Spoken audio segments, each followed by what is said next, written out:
told you that, she screamed and threw a plate across the room and picked up a knife, ready to stab.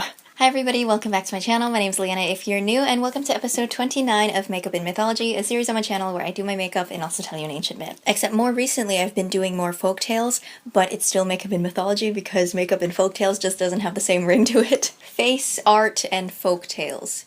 Face and folk tales. Foundation and folk tales.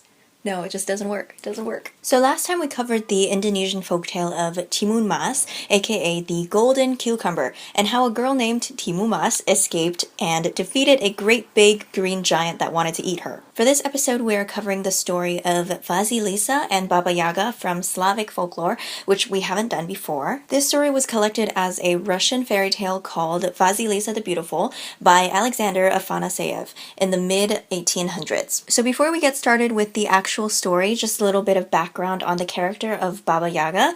This story of Vasilisa is only one that features the character of Baba Yaga, who frequently appears in many Slavic folktales.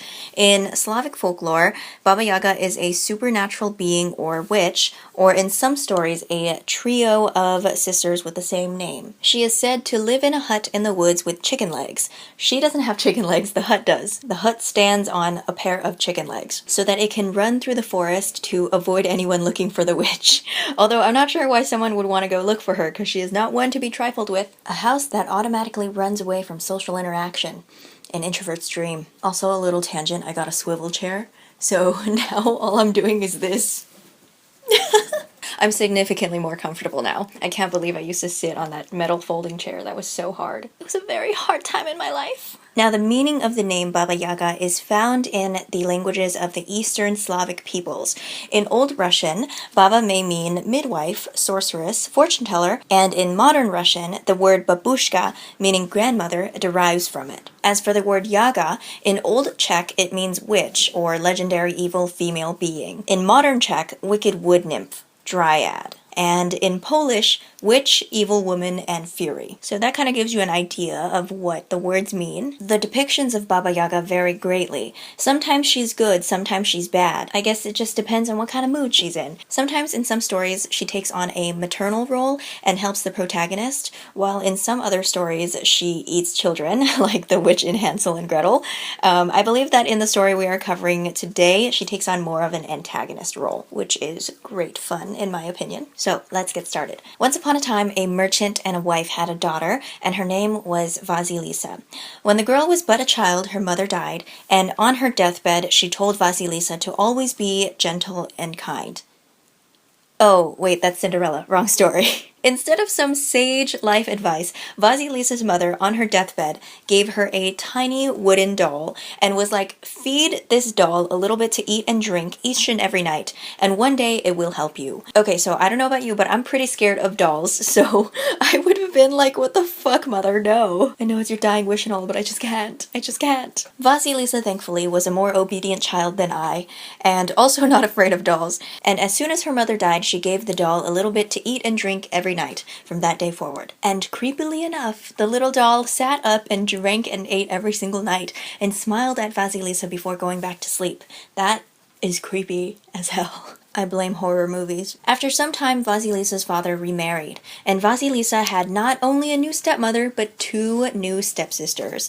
And we've seen this setup before. The stepmother, of course, was cruel, and the stepsisters were mean and ugly. And they hated Vasilisa, they hated her, for no reason. But as long as Vasilisa's father was home, they couldn't touch her, they couldn't do shit, and they played nice. And since we have seen this setup before, he, say it with me, he dies. No, I'm just kidding. He doesn't die. He leaves, which is even worse. When Vasilisa turned 16, he was like, all right, I gotta go on a business trip. Vasilisa begged him to let her come, and he was like, oh, it's a long trip. You'll be bored. So he dipped. He was like, bye, I'm abandoning y'all. I'm like kind of tired of this family thing. I'm gonna go. Very neglectful of him, if you ask me. He's not even aware that his new wife's a bitch. Like, what are you doing, man? What are you doing? So the first night after Vasilisa's dad left, the evil stepmother gathered the girls in the parlor and assigned each one of them a task. To Tanya, she said, please go into my room and sew a button on my red dress. Katya, go to the kitchen table and roll some pastry till it's nice and flat. And Vasilisa, my dear, go to Baba Yaga's hut in the forest and ask her to lend us some lights.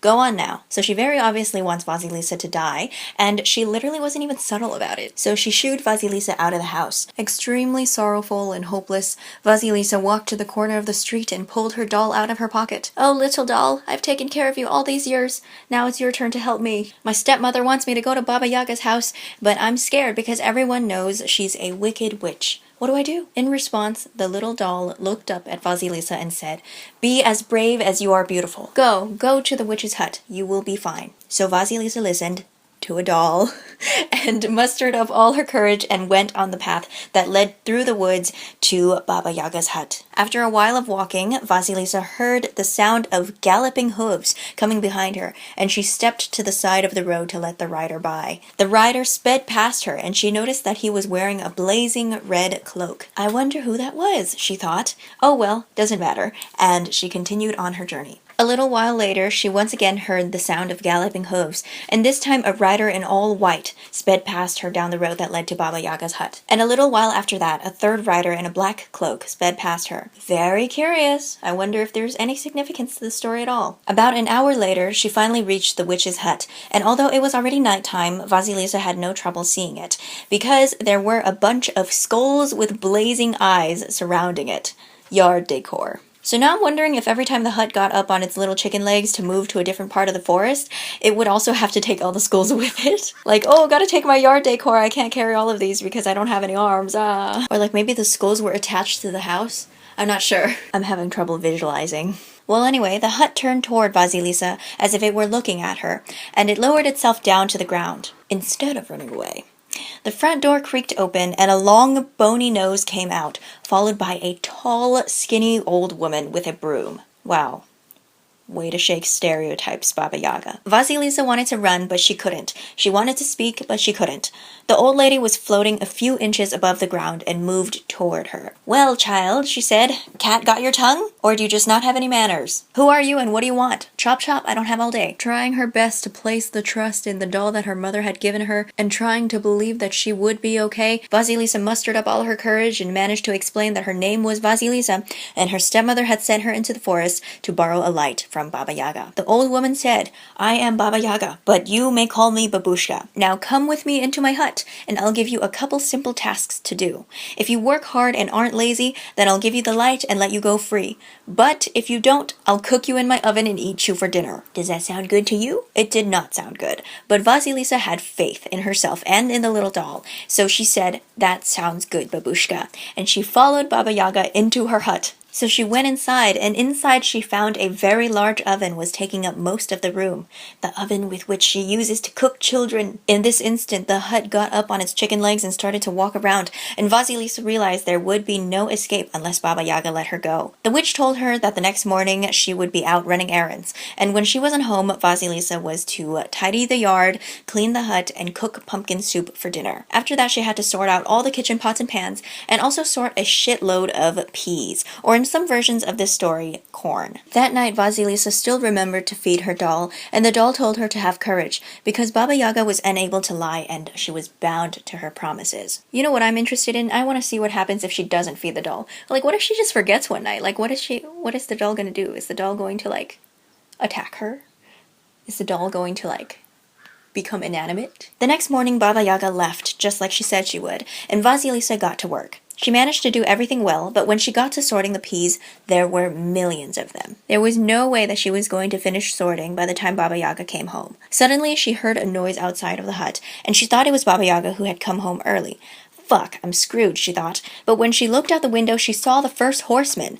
He galloped around the hut, but was off again, and when she turned from the window, she saw that all the peas had been sorted for her. Magically, somehow. In some versions, her doll actually does the work for her. Whenever she's tired, the doll is just like, "Don't worry, go to sleep, I'll do the rest for you." So Baba Yaga returns home, and she could not hide her surprise that Vasilisa managed to complete her tasks. Still determined to eat her, though, Baba Yaga said, "Tomorrow you're going to make some pea soup and fetch some fresh water from the stream to fill up my water tank. Here, use this bucket." And she fucking gave Vasilisa a sieve. Vasilisa was like, "Is this a joke, bruh?" So she was hella stressed. But remembering that one of the horsemen had miraculously appeared and helped her that day, she had faith that it would be okay. So the next day, Vasilisa went out there, sieve in hand, standing by the water. The second horseman rode by, took the sieve from her, and magically transported the water to fill up the tank through the open window of the hut. Whoosh. Now that's just a little much, isn't it? Some people live life on easy mode, I guess. I wish my problems were solved like that.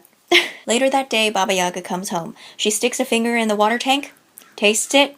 It's fresh water. Can't complain. So she's like, okay, fine. Tonight you're going to stay up and count the number of stars in the sky. If you count correctly, you can take your light and go free. But if you're wrong, even if it's just by one number, you're toast. Literally, I'm gonna eat you for breakfast. So Vasilisa stayed up that night trying to count the stars, and it only made it more difficult that the hut was moving while she was just trying to count. Just as it seemed all hope was lost, the third rider came to the window exactly at midnight and whispered a number in her ear, as if in a dream. In the morning, Baba Yaga was ready to eat, but Vasilisa was like, "Good morning, babushka, I have a number for you." And the witch replied, "Sure, what is it?" "Go ahead, child, tell me, but if you're wrong, I'll eat you." So Vasilisa told her the number, and Baba Yaga was shook and also infuriated. "Who told you that?" she screamed and threw a plate across the room and picked up a knife, ready to stab. Dude, I swear she must have been really angry. There are definitely some anger issues, some underlying anger issues. Maybe she might benefit from some therapy. Vasilisa said, "But babushka, you promised that if I got the number correct, I could take a light and go free."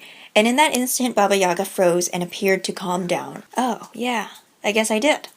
I suppose it was morning and day that helped you with the other tasks."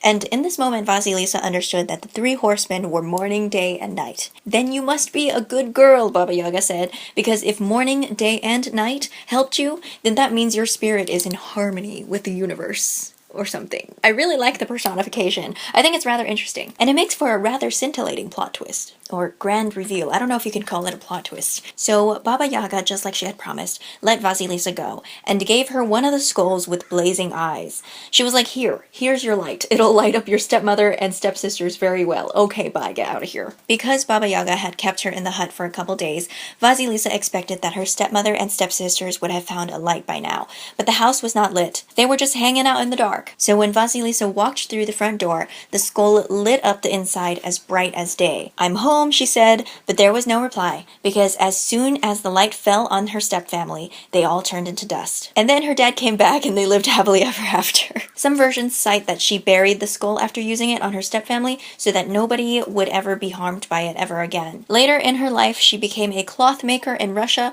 and the Tsar noticed her and married her, and the end. It's not really common for single women to be unmarried and just living with their dad at the end of these kind of folktales. So that explains the whole marrying the Tsar thing. But I like the one where her dad came back and they lived happily ever after. Even though I'm not even sure her dad like deserves her, because he's kind of like rude. He just left and then came back when everything was solved. Like, also he didn't even care that his new wife and his daughters died. Because he didn't even like them that much anyway. So this is definitely one of those stories that have a lot of different versions. So the one that I told is definitely not the only one. I know another one that I read talked about Baba Yaga using these dismembered hands, which was super creepy. Honestly, this whole thing was pretty creepy. I'm not really one for scary stories. I don't know if you could tell. I am someone who can't and won't watch horror movies, and this was straight up a fairy tale, and it was like almost too much for me. It was that dang doll, dude. Oh my god. So that's pretty much it for today. Thank you so much for watching. I hope you enjoyed it, and I will see you in the next one. Bye!